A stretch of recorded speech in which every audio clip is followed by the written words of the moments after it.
productivity, winning strategies, and aligning employer-employee goals. If this sounds like something your business could use more of, then you've come to the right place. The Business Mechanic Show with your host, Vaughn Sigmund. Let Vaughn show you how to develop, improve, and jumpstart your business. So now, please welcome the host of The Business Mechanic, Vaughn Sigmund.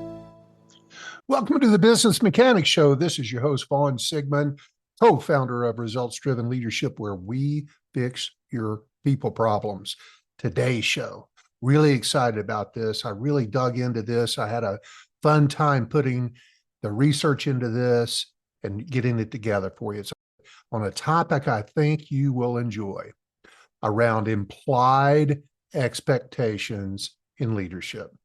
Or think about it like this, a company culture, which is, don't make me think about it. It's just how we do things around here. What does all this mean? Let me get into it.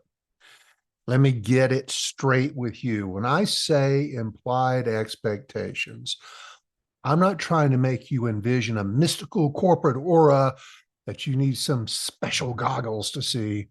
No, it's more like, hey, this is how we roll around here. It's the stuff that everyone just knows, like how you know not to microwave fish in the office kitchen. It's the silent but oh so loud way of saying, this is us, welcome aboard. Now, aligning culture with this unspoken set of rules is like trying to tell someone how to ride a bike with text. Sounds nuts, right? But when it clicks, it's magical. And I've worked in organizations that had this pretty dialed in. So I'm coming from a place of experience, not theory. Always what I've experienced is what I bring to you. If I didn't know it worked, I wouldn't be talking about it. And essentially it means everyone's paddling in the same direction without someone yelling, "Oh, darn it," oh, every 5 seconds. And there's not somebody in the back of the boat trying to poke a hole with the oar into the bottom of the boat. It's about making the workplace feel less like a maze of cubicles and more like a well-oiled machine where every cog knows its job and we're all moving in the same direction. We know what that direction is. We're going to put the work into getting us there. One of the companies I worked for that had a great culture around this that I thought was brilliant. I continue to respect it. I don't know whether they still have it or not. It's been a couple decades now since I've worked there. But Kohl's department store, the largest chain of department stores in America, didn't get there by mistake. A lot of value, a lot of hard work, a lot of great pricing. They knew how to market better than just about anybody in the business. But one of the things they marketed was a customer experience. They knew that their best marketing was the last happy customer that left that store, who would then in turn tell somebody else how happy they are at shopping at Kohl's. And one of the things they did to enforce that customer satisfaction is a policy that was called, "Yes, we can." It wasn't just a snappy catchphrase.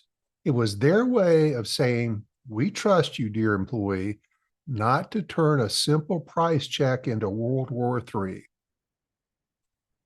So let me explain that to you. Instead of having to summon a manager over, slowing down the checkout line, creating that awkward wait for the all-powerful manager to come over and override or approve some decision, employees can just fix the issue. So if the cashier is ringing something up, comes up a different price than what the customer thought it was, oh, that's supposed to be $29.99, it came up $39.99, that cashier is empowered to say, okay, it's $29.99, move on. The manager doesn't get interrupted. That awkward wait doesn't happen. We don't show mistrust for the employee. We don't show mistrust with the customer. It just works. And the customer zooms through the checkout. That's what they want to do. They want to get back to work or they want to get to their bunko game. Sure, there's a chance to someone trying to take advantage of it, game that kind of system. But hey, Coles was cool with that. They know that these good vibes between the employees and the customers, that we don't have to get into arguments with each other. It creates a atmosphere that far outweighs the occasional shenanigans. Yes, people took advantage of it. Percentage of customers that took advantage of that was so minuscule. So many managers, so many companies get caught up in the one-offs or the exceptions and create rules and policies around that. No, Kohl's was too smart. That's why they were the biggest, still are the biggest. And they take care of the customer. Let's not put anybody through this. Yes, there's going to be some one-offs, but we're not going to manage to exceptions. We're going to manage to the base. We're going to eliminate hassles. The customer just wanted to pay for their socks and get out of there. But here's the kicker. Here's the kicker. If you as a manager are drowning in a sea of questions, permission slips, it's a big flashing neon sign that the company's vibe is more confusing than a do-it-yourself IKEA manual. It's, hello, we've got a problem here. This is when it's time to step back and spell out the "this is how we do things" statement in big, bold letters. This whole implied expectation jazz that I'm talking about today isn't just for retail heroes, believe me. It works everywhere. And I'm going to give you some examples of that. Picture a manufacturing plant where quality isn't just a chapter in the training manual, but the gospel everyone preaches. Production understands it, shipping understands it, sales understands it, customer understands it, and quality control doesn't get caught in the middle like the evil villain that's slowing everybody down. No, it's how we do things. We're going to do it one time, and we're going to have our standards. We know what those standards are, and we're not going to shortcut those standards, because you know what happens when you shortcut? You're going to disappoint a customer. You're going to have to do it over again. It adds cost to the manufacturing, blah, blah, blah, blah, blah. I think you can figure that out. It's like having guardrails on a bowling lane. You're free to throw the ball however you like, as long as you don't end up tossing it in someone else's lane. Now, creating a culture of implied expectations isn't just a corporate strategy. It's a fundamental principle of leadership that transcends industries. It transcends managers in all kinds of settings, including some of the high stakes environments, the most high stakes environments on the planet. Let's talk about this one. Let's dive into how different organizations like, say, the Navy SEALs, they have a very deep culture of implied expectations. We'll talk about some corporate giants too, like Marriott, Amazon, maybe even Toyota, one of my favorites. Let me just go briefly into the Navy SEALs. When it comes to the Navy SEALs, the bar isn't just set high, it's in a whole other stratosphere. Lives are at stake. Hostages are at stake. The country's safety is at stake. Here, implied expectations are about trust with each other, reliability, and the unwavering belief that every team member has your back. It's about knowing that every SEAL has gone through the same grueling training and shares a commitment to excellence that doesn't need to be spelled out. There's not once during a raid or a mission that a SEAL has to stop and say, is it going to be okay for me to do this? Hey, Sarge, am I making a mistake here? No, they just know what to do.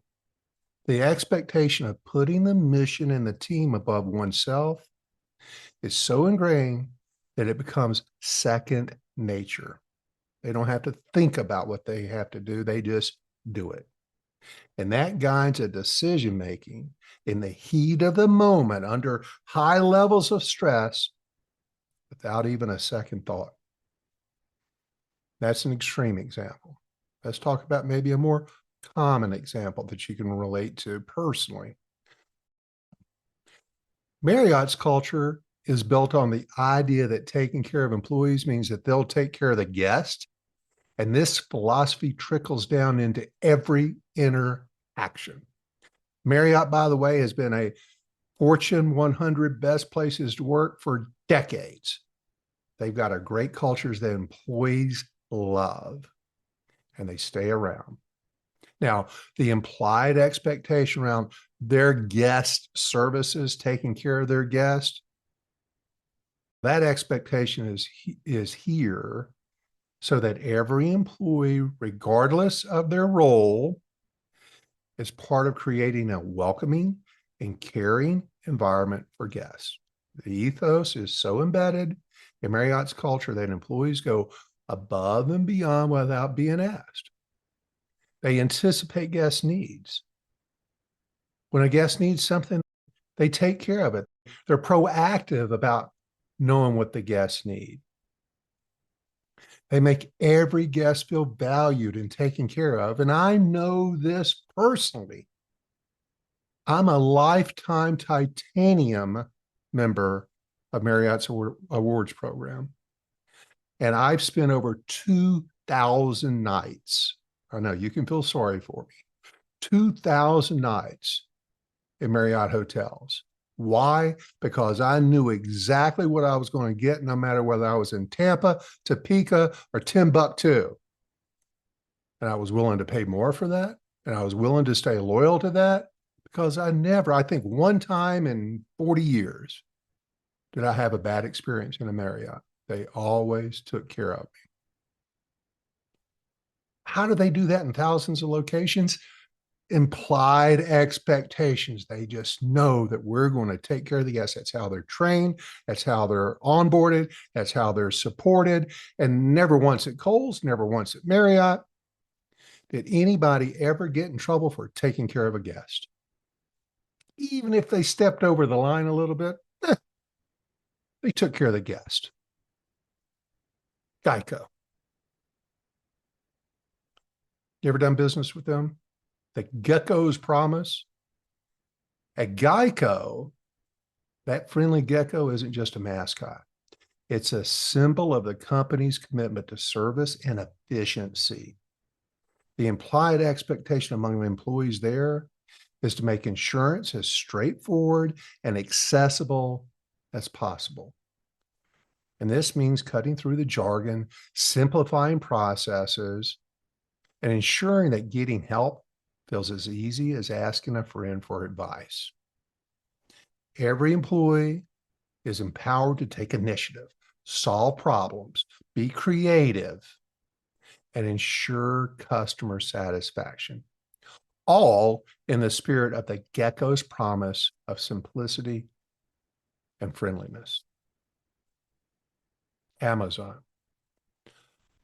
You're probably doing business with Amazon. I do a lot of business with Amazon. Their leadership principle of customer obsession speaks volumes about its implied expectations.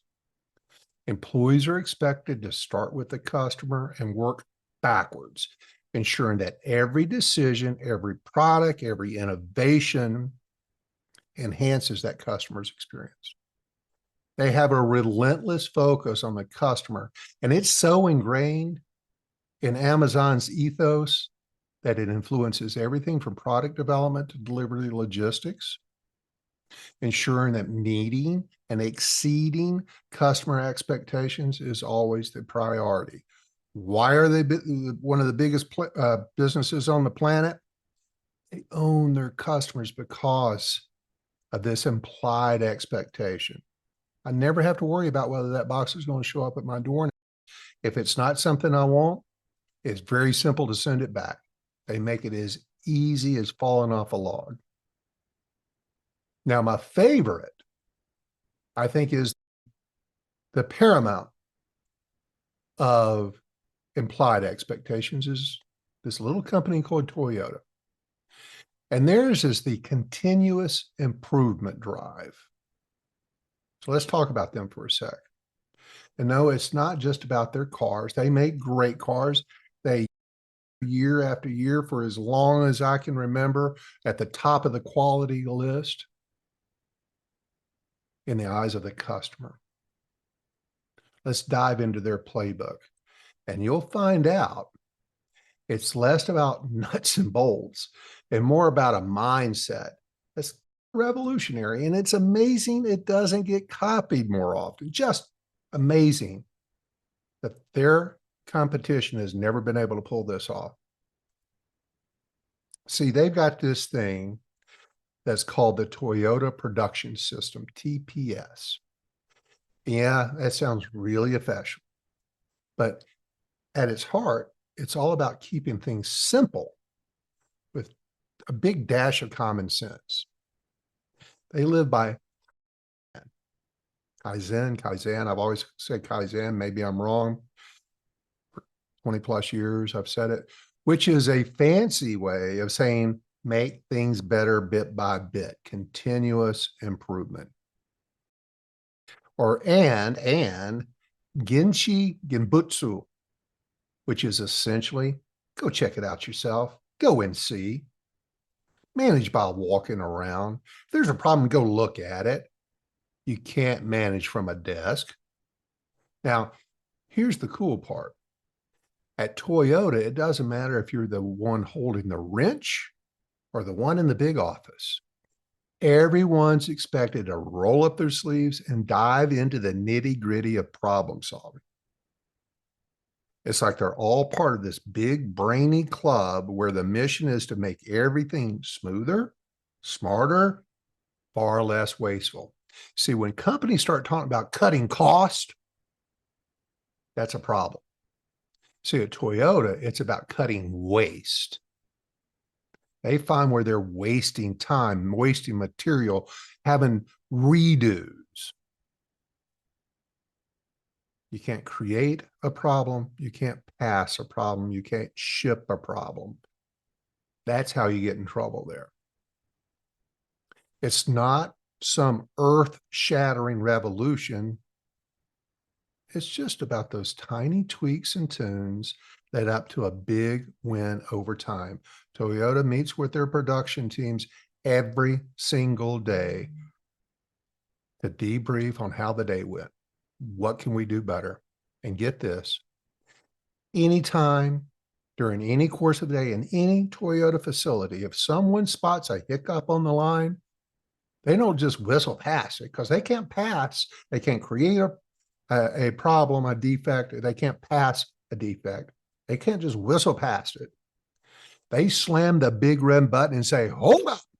They can shut down the whole production line because we have to sort this out before we create any more problems. We create it as soon as we stop it, as soon as we see it. It's their way of saying everyone's got a stake in this and keeping things top notch. The top of every ranking scales level of quality. It's everyone's business. Everyone's responsible for it. And not only are you responsible for it, you have something you can do about it. And then there's this whole Genshi Gebutsu vibe, or let's go take a look. It's like their mantra for keeping it real. Got a problem? Don't just sit there flipping through reports. Lace them up, hit the floor, and see what's up with your own eyes. It's about getting your hands dirty and feeling the pulse of the place, which, let me tell you, changes the game when it comes to making things better. I'll say it again. I'm like a broken record. You cannot manage from your desk. Go and see. Manage by walking around. So what's the big deal with all of this, you ask? It's turned Toyota into more than just a car maker. They're like the cool kids. They're the cool kids at getting stuff done right. They set the pace for how to keep the gears turning smoothly in a crazy competitive industry like no other. It's not just about cars. It's about crafting a culture where everyone's jazzed up about chipping in to lift the game. And that, my friends, is how you drive, pun intended, towards being a legend in the biz. And here's a little nugget that might raise some eyebrows. The most American-made cars in America were Toyotas. Let that sink in for a minute. Here's something else that may raise your eyebrows. Toyota's got a bunch of plants scattered all across the U.S., turning out parts and whole vehicles. Now, hold on to your hats, because none of these places are waving the union flag. They've never been unionized in a single Toyota exclusive facility. They had a co-facility once in California that they were co-building cars with GM, General Motors. That plant got unionized. They since exited it. But anyway, today, 20 plus years later, Toyota has zero unionized plant, despite the fact that the UAW, United Auto Workers, throwing everything but the kitchen sink at them, trying to get a foothold, especially in spots like Toyota Motor Manufacturing Plant in Kentucky, which is their behemoth, where I trained the Toyota way. They don't need it. That's where they flip the script on the typical American auto factory scene. They've brewed their own special sauce with this Toyota way, and it's got a flavor all its own, because it's not about this us versus them or workers against the bigwigs. It's more like a big family dinner where everyone's got to see the table, everyone's voice matters, and Toyota's team doesn't just clock in and out. Excuse me, they're part of the conversation. From the folks on the assembly line to the folks in those shiny offices, the sense of being in it together, of having a say and making a real difference, creates a vibe where the thought of needing a union to step in feels out of place. It's not that Toyota's workers are anti-union. No. It's more like they're living in an environment where they already feel heard. They already feel valued and empowered. Make things better every day. Unions certainly have their place and play a crucial role in many industries. I'm not dismissing unions, but it adds a huge cost and complexity to run in a facility that Toyota's never needed. Their employees have never needed representation. They've managed to carve out this culture where the team feels like they're already getting a fair shake, a real voice, and a chance to be part of the car-making magic that is Toyota. And that, folks, is how Toyota is cruising down a different road when it comes to the whole union gig in the auto world. Now, those are examples. I've talked about the whole concept around implied expectations. But the hard stuff is creating it. If you don't have it and you want to create it, it ain't easy. Creating and following a culture and mission like Toyota is no cakewalk, my friends. Not at the start. It's not going to be easy. It's like deciding to finally clean that scary closet. The one. But here's the thing. Once you get past the initial, why did I even start this? It's all downhill from there. There's less mess, fewer whoopsie daisies, a whole lot more, hey, look at us being all efficient and mistake free and having a good time. Trust me, a little sweat equity up front Pays off big time down the road. It makes your life so much easier. And let's dive in a little deeper into this rabbit hole of implied expectations, because let's face it, we've only scratched the surface, and I only have so many minutes to do this podcast. There's a lot. This is a very deep topic, and I'm only hitting the surface up. And think of this as the sequel nobody asked for, but everyone secretly wanted. Imagine stepping into a workplace where the vibe is so clear. It's like walking into a room where your favorite song is playing. You just get it. That's the power of culture, where actions speak louder than the employee handbook. It's not about plastering motivational quotes on the walls. It's about living those words so loudly that even the office plants, even the greenery out in the lobby get the message. Now let's talk about those poor souls in management. Maybe that's you, who are constantly bombarded with questions. Picture a manager, coffee in hand, besieged by a never-ending line of employees asking, can I do this? Should I do that? What do I do with this? It's like being the only person at a party who knows where the cups are. It's exhausting. It's frustrating. You can't get anything done because all the screw ups, the problems that are being dumped in your lap, no solutions, just problems you got to solve. And believe me, that line of people asking you questions, it's not just a sign of curious minds. It's about them wanting to do it right. But you haven't empowered them with the implied expectations of what right is. You haven't created the buckets of expectations that they don't even have to think about it. I know what the answer is. And if Toyota can do it building a piece of machinery with thousands of pieces attached to it, you can do it at your facility too. You can do it whether you're insurance, accounting, marketing, manufacturing, sales. I don't care what you're doing. You can do the same thing. It's just a mindset. It's when you're having these problems of constant questions, mistakes, screw ups, it's a glaring beacon that the company's cultural GPS needs recalibrating. But fear not, there's a fix. And it's really simpler than you think. It's simple in concept. It's simple once you get it in place.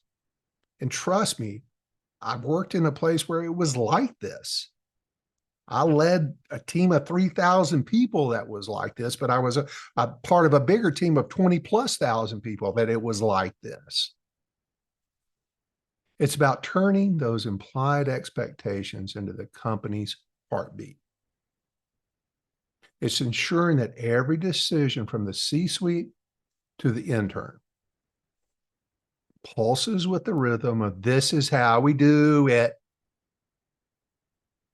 It's about making the unsaid said.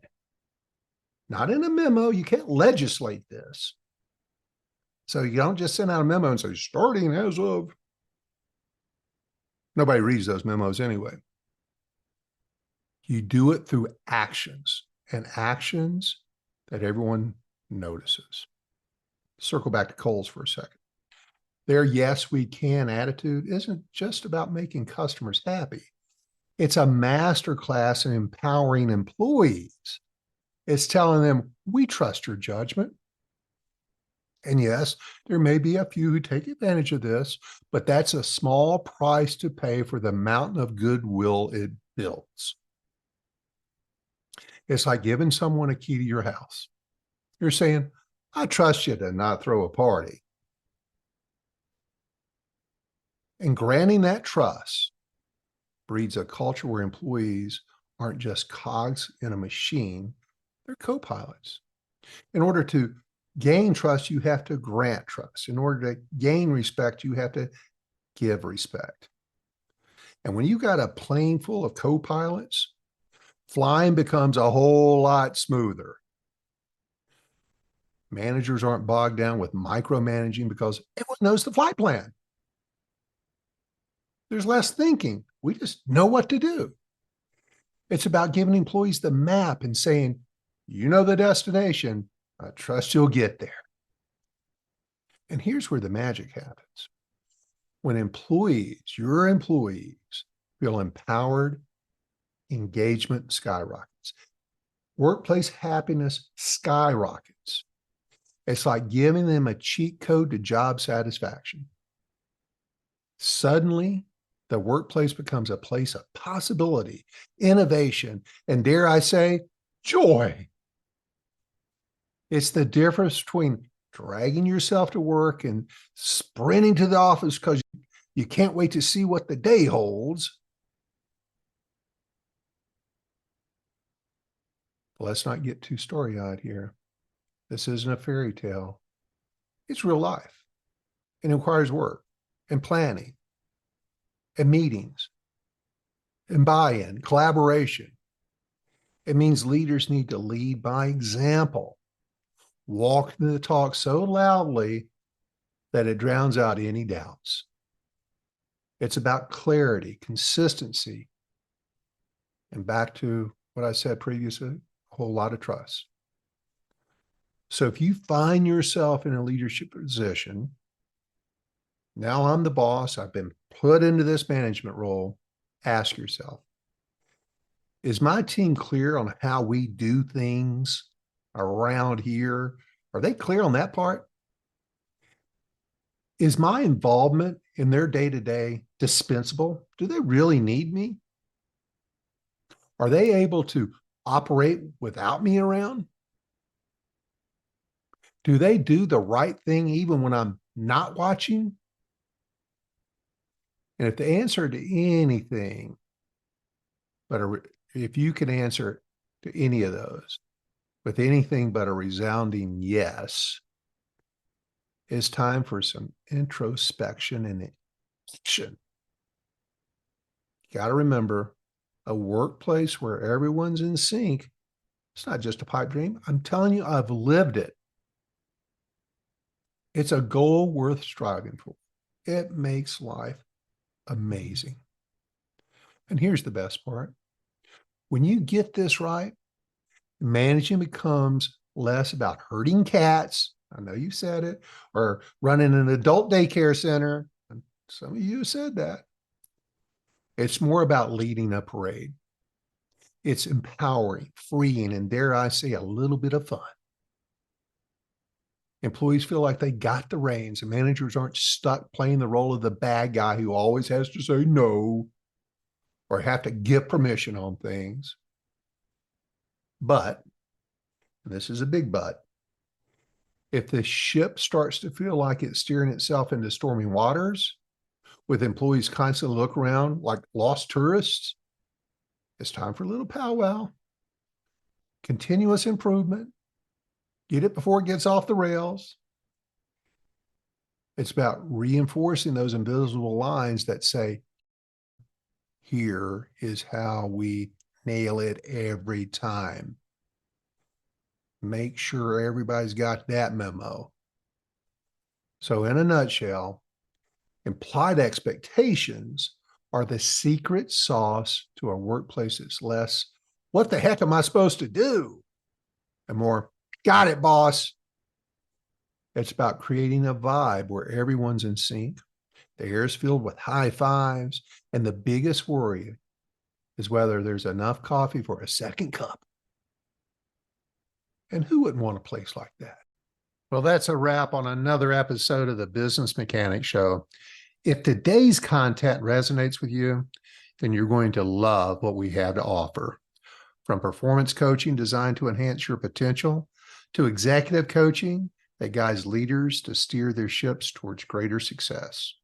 Remember, the best investment you can make is in yourself and your team. And the best part, prices start at just $47 per month, making top-tier coaching and training accessible for everyone. Let the Business Mechanic Show be your guide. Check out our website, rdltraining.com, to discover more details on our programs and coaches, we have a link in the show notes to guide you there. Until next time, we're out of here.